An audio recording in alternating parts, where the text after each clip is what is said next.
Assim conjurou Jeú filho de Josafá filho de Ninsi, contra Jorão. Estava Jorão guardando a Ramote de Gileade com todo Israel, por causa de Hazael rei da Síria. Havia, porém, voltado o rei Jorão a Jezreel, para curar-se das feridas que os sírios lhe haviam feito, lutando contra Hazael rei da Síria. E Jeú disse, se é vossa vontade, ninguém fuja da cidade, para ir a dar as novas em Jezreel. Então Jeú cavalgou, e foi-se a Jezreel, porque Jorão estava ali enfermo. Também Acasias rei de Judá havia descido a visitar a Jorão. E o atalaia que estava na torre de Jezreel, viu a tropa de Jeú, que vinha, e disse, eu vejo uma tropa. E Jorão disse, toma um cavaleiro, e envia a reconhecer eles, e que lhes diga, a paz. Foi pois o cavaleiro a reconhecer eles, e disse, o rei diz assim, a paz? E Jeú lhe disse, que tens tu que ver com a paz? Sai da minha frente. O atalaia deu logo aviso, dizendo, o mensageiro chegou até eles, e não volta. Então enviou outro cavaleiro, o qual chegando a eles, disse, o rei diz assim, a paz? E Jeú respondeu, que tens tu que ver com a paz? Sai da minha frente. O atalaia voltou a dizer, também este chegou a eles e não volta, mas o marchar do que vem é como o marchar de Jeú filho de Ninsi, porque vem impetuosamente. Então Jorão disse, prepara. E preparado seu carro, saiu Jorão rei de Israel, e Acasias rei de Judá, cada um em seu carro, e saíram a encontrar a Jeú, ao qual acharam na propriedade de Nabote de Jezreel. E em vendo Jorão a Jeú, disse, a paz, Jeú? E ele respondeu, que paz, com as fornicações de Jezabel tua mãe, e suas muitas feitiçarias? Então Jorão virando a mão fugiu, e disse a Acasias, traição Acasias. Mas Jeú flechou seu arco, e feriu a Jorão entre as costas, e a seta saiu por seu coração, e caiu em seu carro. Disse logo Jeú a Abidcar seu capitão, toma-o e lança-o em um lugar da propriedade de Nabote de Jezreel. Lembra-te que quando tu e eu íamos juntos com a gente de Acabe seu pai, o Senhor pronunciou esta sentença sobre ele, dizendo, que eu vi ontem o sangue de Nabote, e o sangue de seus filhos, disse o Senhor, e tenho de dar-te a paga nesta propriedade, disse o Senhor, toma-lhe pois agora, e lança-o na propriedade, conforme a palavra do Senhor. E vendo isto Acasias rei de Judá, fugiu pelo caminho da casa da horta, e seguiu o Jeú, dizendo, feri também a este no carro, e lhe feriram a subida de Gur, junto a Iblião, e ele fugiu a Megido, e morreu ali, e seus servos lhe levaram em um carro a Jerusalém, e ali lhe sepultaram com seus pais, em seu sepulcro na cidade de Davi. No 11º ano de Jorão filho de Acabe, começou a reinar Acasias sobre Judá. Veio depois Jeú a Jezreel, e quando Jezabel ouviu, adornou seus olhos, enfeitou sua cabeça, e ficou observando em uma janela. E quando entrava Jeú pela porta, ela disse, sucedeu bem a Zinri, que matou a seu senhor. Levantando ele então seu rosto até a janela, disse, quem é comigo? Quem? E olharam até ele 2 ou 3 eunucos. E ele lhes disse, lançai-a abaixo. E eles a lançaram, e parte de seu sangue foi salpicado na parede, e nos cavalos, e ele a atropelou. Entrou logo, e depois que comeu e bebeu, disse, ide agora ver aquela maldita, e sepultai ela, que é filha de rei. Porém quando foram para sepultá-la, não acharam dela mais que o crânio, e os pés, e as palmas das mãos, e voltaram, e disseram-no. E ele disse, a palavra de Deus é esta, a qual ele falou por meio de seu servo Elias Tisbita, dizendo, na propriedade de Jezreel comerão os cães as carnes de Jezabel. E o corpo de Jezabel foi qual lixo sobre a face da terra na herdade de Jezreel, de maneira que ninguém podia dizer, esta é Jezabel. E tinha Acabe em Samaria 70 filhos, e escreveu cartas Jeú, e enviou-as a Samaria aos principais de Jezreel, aos anciãos e aos tutores de Acabe, dizendo, logo enchegando estas cartas a vós o que tendes os filhos de vosso senhor, e os que tendes carros e cavaleiros, a cidade fortificada, e as armas, olhai qual é o melhor e ele mais reto dos filhos de vosso senhor, e ponde no trono de seu pai, e lutai pela casa de vosso senhor. Mas eles tiveram grande temor, e disseram, eis que 2 reis não puderam resistir-lhe, como lhe resistiremos nós? E o mordomo, e o governador da cidade, e os anciãos, e os tutores, enviaram a dizer a Jeú, servos teus somos, e faremos tudo o que nos mandares, não elegeremos por rei a ninguém, tu farás o que bem te parecer. Ele então lhes escreveu a segunda vez dizendo, se sois meus, e quereis obedecer-me, tomai os chefes dos homens filhos de vosso senhor, e vinde amanhã a estas horas a mim a Jezreel. E os filhos do rei, 70 homens, estavam com os principais da cidade, que os criavam. E quando as cartas chegaram a eles, tomaram aos filhos do rei, e degolaram 70 homens, e puseram suas cabeças em cestos, e enviaram-nas a Jezreel. E veio um mensageiro que lhe deu as novas, dizendo, trouxeram as cabeças dos filhos do rei. E ele lhe disse, onde as em 2 amontoados à entrada da porta até amanhã. Vindo amanhã, saiu ele, e estando em pé disse a todo o povo, vós sois justos, eis que eu conspirei contra meu senhor, e o matei. Mas quem matou a todos estes? Sabei agora que da palavra do Senhor que falou sobre a casa de Acabe, nada cairá em terra, e que o Senhor fez o que disse por seu servo Elias. Matou então Jeú a todos os que haviam restado da casa de Acabe em Jezreel, e a todos seus príncipes, e a todos seus familiares, e a seus sacerdotes, que não lhe restou ninguém. E levantou-se dali, e veio a Samaria, e chegando ele no caminho a uma casa ditosa de pastores, achou ali aos irmãos de Acasias rei de Judá, e disse-lhes, quem sois vós? E eles disseram, somos irmãos de Acasias, e viemos saudar aos filhos do rei, e aos filhos da rainha. Então ele disse, prendei-os vivos. E depois que os tomaram vivos, eles os degolaram junto ao poço da casa ditosa, 42 homens, sem deixar ninguém deles. Partindo-se logo dali encontrou-se com com Jonadab filho de Recabe, e depois que o saudou, disse-lhe, é reto teu coração, como o meu é reto com o teu. E Jonadab disse, o é, pois que o é, dá-me a mão. E ele lhe deu sua mão, fê-lo logo subir consigo no carro, e disse-lhe, vem comigo, e verás meu zelo pelo Senhor. Puseram-no pois em seu carro, e logo que havia Jeú chegado a Samaria, matou a todos os que haviam restado de Acabe em Samaria, até extirpar eles, conforme a palavra do Senhor, que havia falado por Elias. E juntou Jeú todo o povo, e disse-lhes, Acabe serviu pouco a Baal, mas Jeú servirá muito. Chamai-me, pois, logo a todos os profetas de Baal, a todos seus servos, e a todos seus sacerdotes, que não falte um, porque tem um grande sacrifício para Baal, qualquer um que faltar, não viverá. Isto fazia Jeú com astúcia, para destruir aos que honravam a Baal. E disse Jeú, santificai um dia solene a Baal. E eles convocaram, e enviou Jeú por todo Israel, e vieram todos os servos de Baal, que não faltou ninguém que não viesse, e entraram no templo de Baal, e o templo de Baal se encheu de fim a fim. Então disse ao que tinha o cargo das vestiduras, tira vestiduras para todos os servos de Baal, e ele lhes tirou vestimentas. E entrou Jeú com Jonadab filho de Recabe no templo de Baal, e disse aos servos de Baal, olhai e vede que por dita não haja aqui entre vós algum dos servos do Senhor, a não ser somente servos de Baal. E quando eles entraram para fazer sacrifícios e holocaustos, Jeú pôs fora 80 homens, e disse-lhes, qualquer um que deixar vivo algum daqueles homens que eu pus em vossas mãos, sua vida será pela do outro. E depois que acabaram eles de fazer o holocausto, Jeú disse aos de seu guarda e aos capitães, entrai, e matai-os, que não fuja ninguém. E os feriram à espada, e os da guarda e os capitães os lançaram fora, e foram até a cidade do templo de Baal, e tiraram as estátuas da casa de Baal, e queimaram-nas, e quebraram a estátua de Baal, e derrubaram a casa de Baal, e fizeram na latrina, até hoje. Assim extinguiu Jeú a Baal de Israel. Com tudo isso Jeú não se separou dos pecados de Jeroboão filho de Nebate, que fez pecar a Israel, a saber, seguindo os bezerros de ouro que estavam em Betel e em Dan. E o Senhor disse a Jeú, porquanto fizeste bem executando o que era correto diante de meus olhos, e fizeste a casa de Acabe conforme a tudo que estava em meu coração, teus filhos se sentarão no trono de Israel até a 4ª geração. Mas Jeú não cuidou de andar na lei do Senhor Deus de Israel com todo o seu coração, nem se separou dos pecados de Jeroboão, o que havia feito pecar a Israel.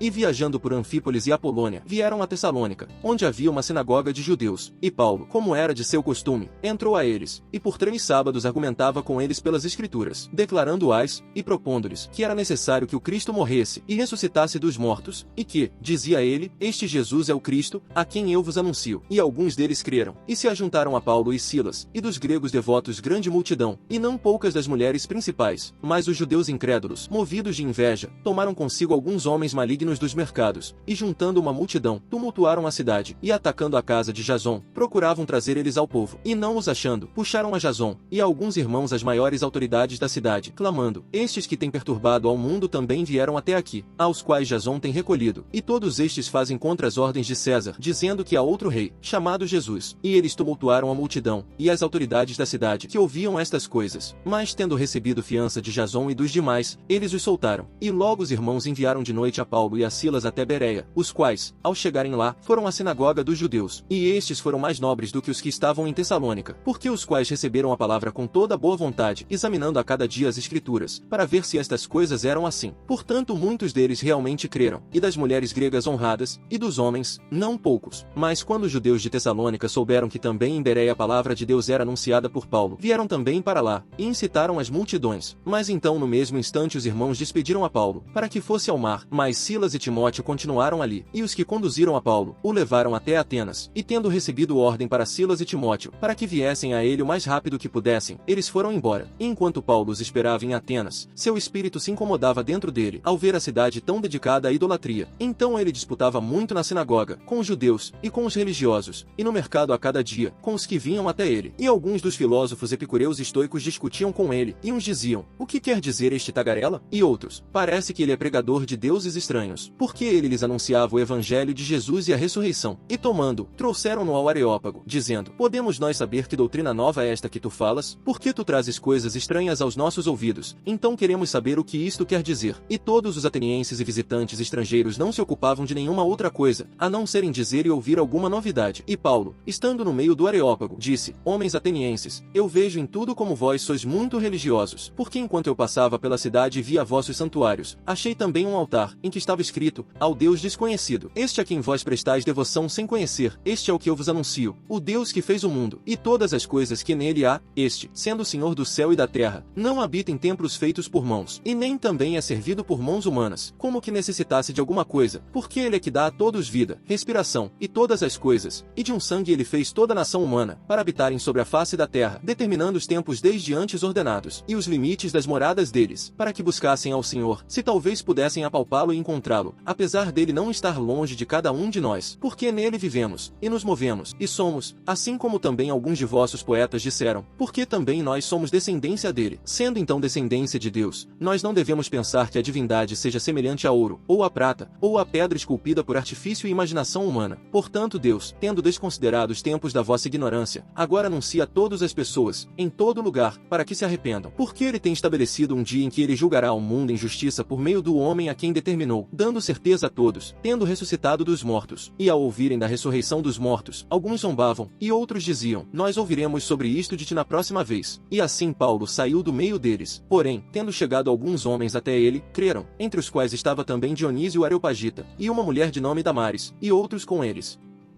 Bendito seja o Senhor, rocha minha, que ensina minhas mãos para a batalha, e meus dedos para a guerra. Ele é minha bondade e meu castelo, meu alto refúgio, e meu libertador. Ele é meu escudo, em quem confio, e aquele que faz meu povo se submeter a mim. Ó Senhor, o que é o homem para que lhe deis atenção? E o filho do homem, para que com ele te importes? O homem é semelhante a um sopro, seus dias, como a sombra que passa. Ó Senhor, abaixa teus céus, e desce, toca os montes, e fumeguem. Lança relâmpagos, e os dispersa. Envia tuas flechas, e os derrota. Estende tuas mãos desde o alto, livra-me, e resgata-me das muitas águas, das mãos dos filhos de estrangeiros, cuja boca fala coisas inúteis, e sua mão direita é a mão direita da mentira. Ó Deus, a ti cantarei uma canção nova, com harpa e instrumento de 10 cordas tocarei música a ti. Tu és o que dás vitória aos reis, e livras a Davi, teu servo, da espada maligna. Livra-me e resgata-me das mãos dos filhos de estrangeiros, cuja boca fala mentiras, e sua mão direita é mão direita de falsidade, para que nossos filhos sejam como plantas, que crescem em sua juventude, e nossas filhas sejam como esquinas entalhadas ao modo do palácio. Nossos celeiros sejam cheios de todos os tipos de mantimentos, nosso gado seja aos milhares, e dezenas de milhares em nossos campos. Nossos bois sejam vigorosos, não haja nem assalto, nem fugas, nem gritos em nossas ruas. Bem-aventurado é o povo que assim lhe acontece, bem-aventurado é o povo cujo Deus é o Senhor. Quem entende o conhecimento guarda suas palavras, e o homem de bom entendimento é de espírito calmo. Até o tolo, quando está calado, é considerado como sábio, e quem fecha seus lábios, como de bom senso.